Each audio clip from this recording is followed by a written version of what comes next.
भारत की एक ऐसी नदी जो हमेशा से एक रहस्य बनी हुई है। इस नदी के किनारे महाभारत का युद्ध लड़ा गया।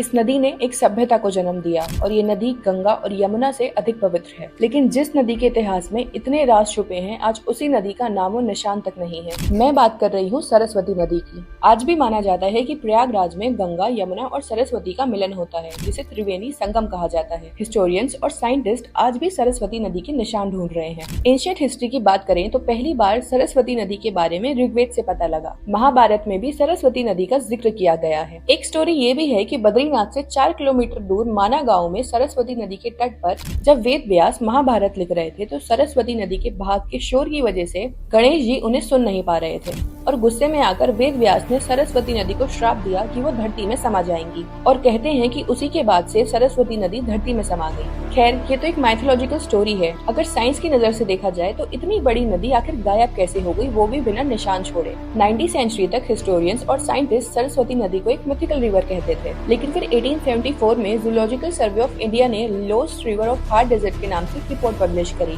और इसी के बाद शुरू हुई सरस्वती रिवर की खोज। इस वीडियो के पार्ट 2 में आप सरस्वती नदी से जुड़ी कुछ ऐसी बातें जानेंगे कि आप सोचने पर मजबूर हो जाएंगे कि क्या सरस्वती नदी रियल में एग्जिस्ट करती भी है या नहीं।